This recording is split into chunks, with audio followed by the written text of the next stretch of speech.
The Brothers Mysterium. Bonus content.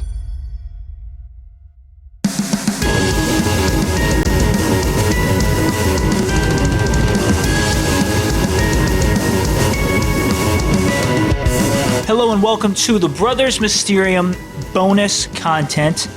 We have another bonus episode here today, and this one is about a subject that I like that we have not tackled too much on the show: cryptids, cryptozoology, the study of unknown animals and creatures that may or may not exist. We actually sent out a tweet that was, hey, what do you want to hear more of on the show? What kind of topics? And quite a few people said cryptozoology, different creatures and things. We do a lot of ghosts, a lot of paranormal, a lot of fringe science, human capabilities type things. So this was an opportunity to tackle a different topic. So I reached out to some different people and came across Charles, who had a very intriguing story about several different encounters with the same cryptozoological creature. So this is Charles' experience. The Brothers Mysterium.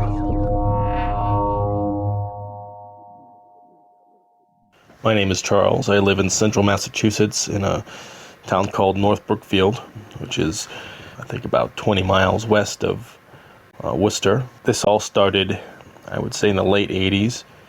When I was a child, my mom worked an early shift. She worked in a warehouse, would have to get up fairly early, and even before I started school, she would take me to my sister's house, so my older sister's house, to finish sleeping for the night, and she should pick me up when she was done for work. So this was very early, sometimes before 4 in the morning, and we would pass through a certain area,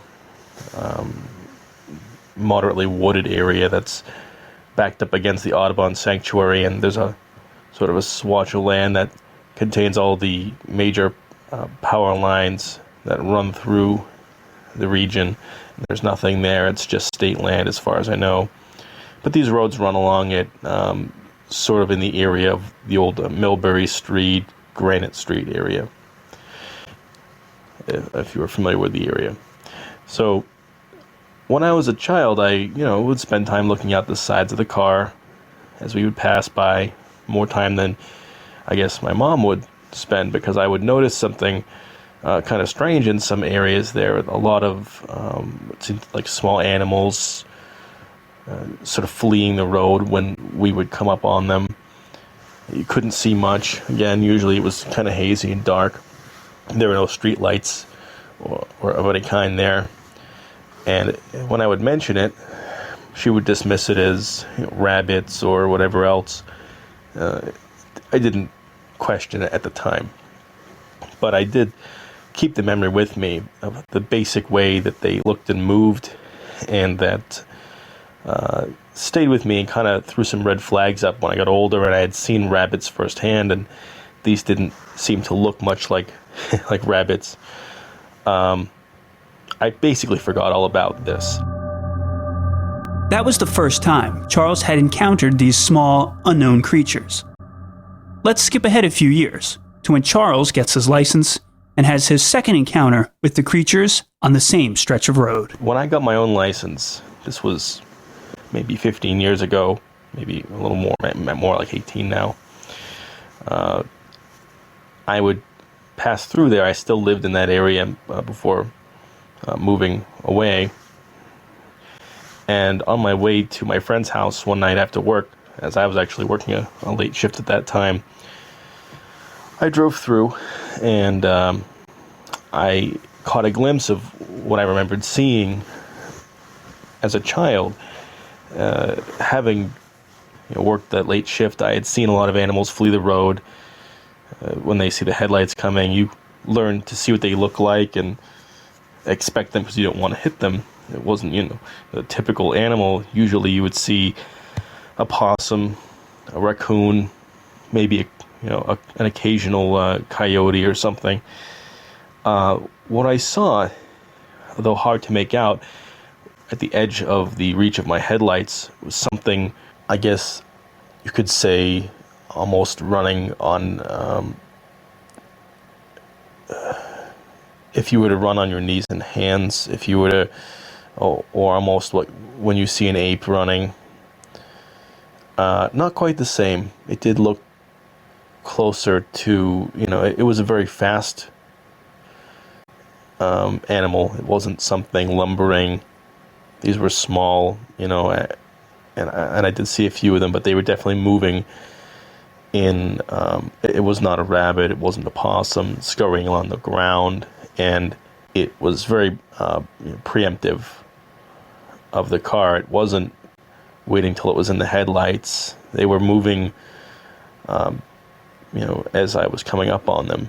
I didn't get a great look, but it was unnerving. What I saw definitely wasn't any animal that I had recognized in the road before, nothing that I'm used to seeing at night, and it wasn't just one. It wasn't something I could mistake for a rabbit in any case. I didn't go back through there at night again, for some time at least. There was no real reason to begin with, and that kind of unnerved me, and I ended up moving out of that area, and I didn't really have any reason to go there at night. I think I would pass through there occasionally in the daytime, but everything is a little different in light of day, and I wouldn't even really think of it, at least not then. Let's jump ahead in time again to just last year, to when Charles had his third and most disturbing run-in with these creatures. And the big thing that changed last year was that I actually got LED headlights. And I can explain why this made a difference. They sort of put out, they spill a lot of light. And anything that can reflect back the white portions of signs or police cars or the white strips on a safety cone or anything like that, they kind of pop. It's almost like it's super reflective because of maybe the color of the headlights. I'm not sure, but that includes things like the eyes of animals when you're driving at night, which I really appreciate since I'm on the night shift. So, long story short, is that I had to drive through there. It was last fall. I was 33 then, and it was around the time of year when the leaves start to fall, but they were mostly still up on the tree. There's mostly the road was mostly clear, and it was fairly dark. There's still no street lights there after all those years. 30 years later, they still haven't put any up. And I drove through, and I immediately remembered what I had seen when I started to notice the same thing. I started to notice them from further away than I did before with the better headlights, and I actually looked further out, and I realized what I was seeing, it almost seemed to be like looking at the night sky, like a constellation. There were so many pairs of reflective eyes, maybe a couple dozen that I could see, in the few hundred feet, a couple hundred feet maybe in front of the car. I would say that I had line of sight, and I could see them even more clearly as they would get into the edge of the road before I would arrive, and they would sort of hunch down and look back. And definitely what I was looking at was something more upright, not something low to the ground. They were maybe a foot to a foot and a half tall. The heads were large, maybe like proportionately like a bulldog, not comically large, but notable. And the limbs were extremely thin, almost like too thin, like kind of could understand how they were moving the way they were, but it was dark, and I couldn't get a good look at anything like the feet or anything. I didn't notice any tails, anything like that. And again, at first glance, you would think they were somewhat ape-like. I didn't notice any muzzle on the animal. I didn't get the greatest look, but this was much better than any view I've had of them previously. So I actually stopped the car. because what I was hoping to do was set my phone up and then continue on and maybe try to get a couple pictures or just leave the video on. And so I put my phone's video camera on and I put that against the windshield on the dashboard, sort of leaned up. And as I was doing this, my eye caught some movement in the rearview mirror. And in the light of my license plate bulbs, which were also LEDs, I had a pretty good view that there were some of them behind the car too. I couldn't see as well, and then the eyes didn't reflect the same way they would in the headlights, but they were there, a group of them just standing, sort of hunched over. And at that time, I noticed, I believe it was two larger ones walked forward from the group toward the car. These were, approximately 2 feet high. They weren't giant. They weren't anything like they weren't like a humanoid. They weren't like a person size, unless it was a very small child.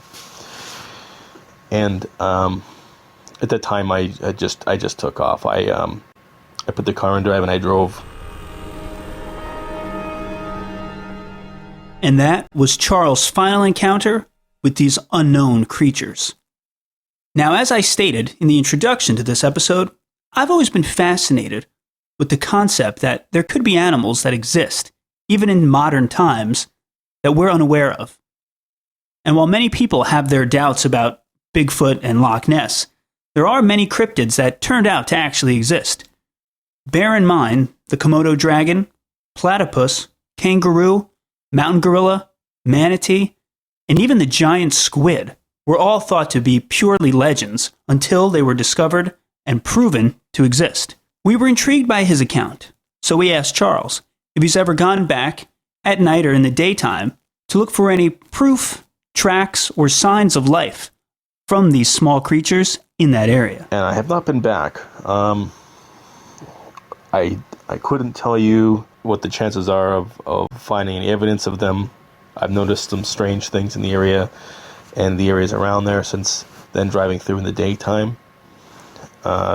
Things like logs or branches pushed up against deer fencing a ways from there on both sides, and not anywhere near where a branch or log could have fallen against the fence on its own. There are no trees there, almost like it was dragged up against the fence. And it's on both sides, like it's some things using it to get back and forth, or some children did it, but children don't usually play near state road. There's no sidewalk. But I have not specifically gone back to investigate or look at night, and I don't really intend to.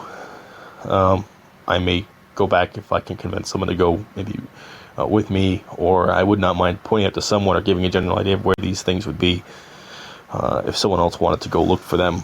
But at this point, I literally have a hard time talking about them without choking up a bit, because it was very intense. We then asked Charles if he was aware of any other local sightings or reports of strange creatures in that area, or if he had any friends that had seen something similar. Well, that I'm not too sure on. I don't know a lot of people in the area, and not a lot that would drive through that area at night. I had a couple of childhood friends who used to live nearby there, and one in particular was kind of afraid to go out at night. He just said that he heard a lot of noises in the woods near his house at night. And of course, this is anecdotal. And me even mentioning this is just it's just an anecdote, because it could be any animal. Deer crash through the woods at night, and that's completely normal. And there's no cryptid to be found there. But it's worth noting. Next, we asked if this experience had changed the way that Charles views the world, and what could potentially exist. Well, I was always pretty open-minded about what might exist. As far as my views on the world, I'll tell you, as a child, I was afraid of the dark. And my mother, she put that to rest by telling me, there's nothing there in the dark that isn't there in the light. And when I heard that as a child, it was very comforting. Now, when I hear those words, it's more like begging the question. Like, why would there be something there in the dark? Now, I am nervous at night by myself, especially on foot, anywhere near like a rural area. It's not enough of a fear to stop me living my life, but let's just say if I got a flat tire, like I did last year, I got a flat tire and it was actually in a pretty populated, well-lit area, and I was still nervous to be out at night by myself changing that tire. The brothers Mysterium.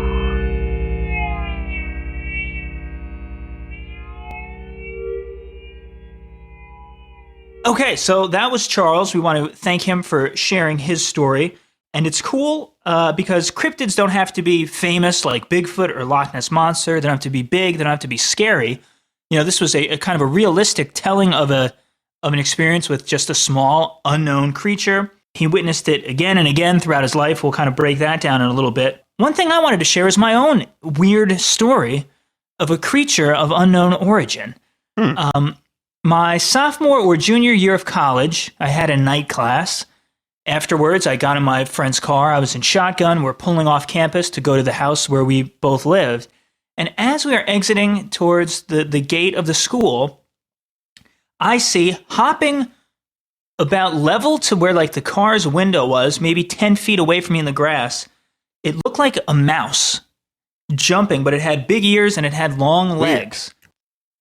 So I thought I recognized the creature. I believe it's called a jerboa, maybe a jerboa. If you Google it, Jerboa, it looks like a mouse. It looks exactly like what I saw. Now, it was night. It was backlit, so I saw the silhouette, but it had these big ears, had these long kangaroo-like legs, and it was like hopping. Like I saw it hop like alongside the car, 5 or 6 hops. That thing is crazy looking. I know.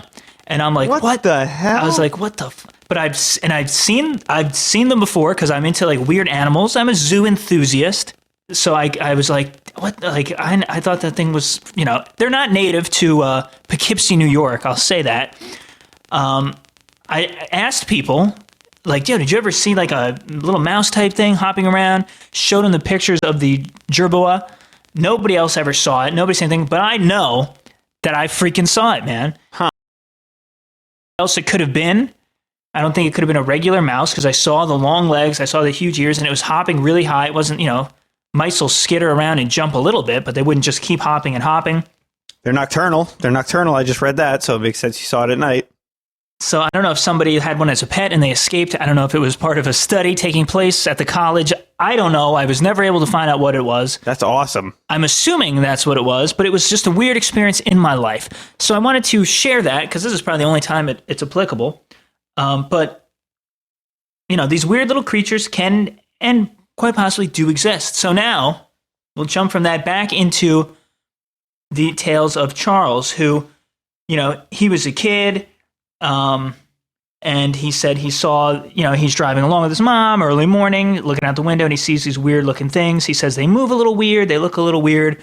And his mom is kind of like, oh, it's just rabbits, whatever. And he's like, yeah, okay. They weren't your boas, were they? I don't believe so. And you could just say like, this was just kind of his dumb kid memory and he's wrong. Except years later, he's got his license. He's in the same area. And he sees it again. He sees a small, fast-moving creature. He says that it's kind of bent over, almost kind of ape-like as it's hunched over, but it moves really quick. He says he saw a few of them, even though it was nighttime. He knew it's not a coyote, it's not a raccoon, it's not a possum, it's not a rabbit, not an animal that he has seen before or encountered. So then we fast forward again to just last year in the fall. Now he's got these nice LED headlights. They put out a lot of light. They reflect really well when he's driving down the same road. And then he says, it's almost like he says like stars in the sky or a constellation. Suddenly he sees all these eyes. It's the most clear look he's gotten at them. Not a perfect look, but it's more clear than before. He's able to describe them. And I did have him draw 2 pictures, which we will put in an album as this show comes out. So you can go and see the sketches that he drew. And once again, he says they were hunched over looking back at him. Now he could tell they were about 1 foot to 1.5 foot tall. Yeah. They had large heads for their bodies, really thin limbs. He wasn't able to see like hands or feet. There's no tails. There's no muscle definition. So he does what I always beg people to do. whips out his cell phone and he's like, I'm just going to throw it on video mode, put it on the dashboard, and just record this and see what I get. Right. As he's doing that, however, he notices in his rear view that now there's kind of a group of them behind him. He's almost being like, surrounded, circled by these little creatures, which is when he notices two larger ones who are about 2 feet high, so not massively larger, but bigger than the others. They've now emerged. It's creepy. And then he says, this is a little too creepy for me. He hits the gas, he's out of there, and he admits he has never gone back since. So it's cool to me because it's the same area every time, but it's 3 distinct encounters at 3 different times of his life. Right. He's a young kid, he's got his license, and then just last year. And it's interesting too because there's more than one, which means that if there is some sort of a population that they could be reproducing, which is why they're still around and why there's so many of them. And why there's, bigger ones and smaller ones, adults and, children. Exactly. So it's interesting to me. It always happens on the same stretch of road. He clearly says that it's not another animal. It could be misidentified. We can get rid of the possibility of like, oh, it's a dog that has mange. It's an injured or sick or deformed animal. Right. Because, there's different generations. There's a breeding population here. There's more than one. He even says there's some weird signs in the area of possibly things moving around, living, like trees being knocked over, almost forming like a bridge over the fences. And as he said, it's, he's like, kids could have done it, but it's not an area where kids play. It's like a state road by like a electric facility deal. It's not really a cool place to hang out or anything. Says you. Well, that's true. So it's really interesting. This took place in North Brookfield, which is about an hour and 20 minutes west of Dover, Massachusetts. And I bring that up because when I heard his story and being into cryptozoology, the first thing I thought of was, man, this sounds a lot like the Dover demon. So I said, could you, draw what you saw? He sent these sketches and it looks just like the Dover demon. We will also put up pictures of the Dover demon. Yeah, there's definitely a very obvious resemblance between what's in the sketches and the images of the Dover demon. Absolutely. Small creatures, thin limbs, hunched over, large heads for their bodies. For those of you unaware, the Dover demon is a creature reportedly sighted in the town of Dover, Mass. on April 21st and 22nd in 1977. It all began when a 17-year-old named William Bartlett claimed that while he was driving on April 21st, he saw a large-eyed creature with tendril-like fingers and glowing eyes on top of a broken stone wall on Farm Street in Dover.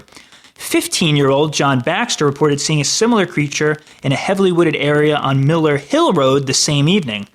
Another 15-year-old, Abby Brabham, something like that, claimed to have seen the creature the following night sitting upright on Springdale Avenue. The teenagers all drew sketches of the alleged creature.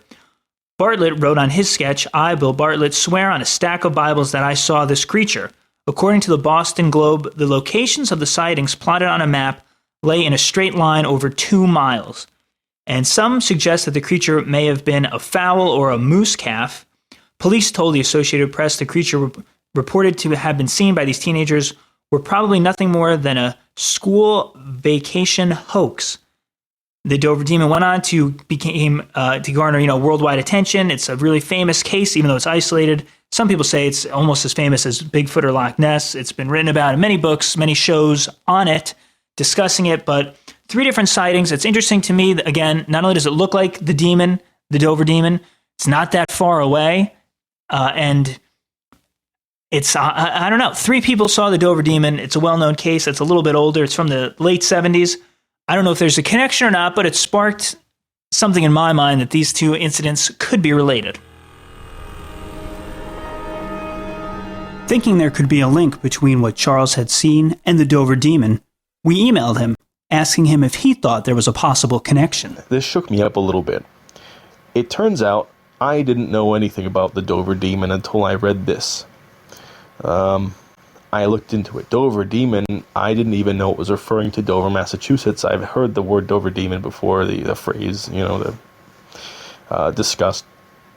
I didn't know what it was or what it was supposed to look like or anything about it. So I did read because I wanted to know what this question was I was answering.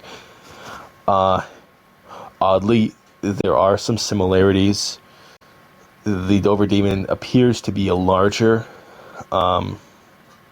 from most of what I've seen, and my I guess sightings, anything that I've seen has been small. Even the larger ones that stepped forward, they were small. Also, the Dover Demon, I guess, would be hairless or something, and these seem to have a coating of short hair, gray or it's at night, so I can't say gray or tan. I don't think that the heads were very humanoid or anything. The way that they were holding them was like an animal. If there was any kind of snout or anything in those, then it was either facing down when I saw them, which would be odd because the eyes were facing me, or it was a fairly flat muzzle. I can't say. Again, it wasn't the best view.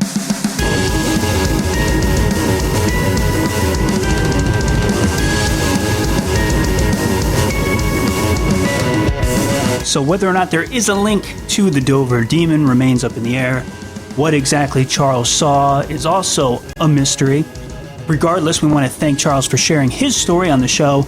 If you live in his area, if you've seen anything similar, you want to add to the discussion, you can do so. Or if you don't live anywhere near him and you've had your own cryptid encounter, we'd love to hear that as well. You can reach us at thebrothersmysterium@gmail.com, on Twitter and Instagram at Mysterium Bros, or you can hit us up through our Facebook page, facebook.com/thebrothersmysterium. If you like what we do, if you like the show, please take a few seconds to rate and review us on iTunes or whatever podcast provider you use. If you have any friends that might be down, spread the word. Let's keep the Mysterium alive. And until next time, we'd like to thank you for listening.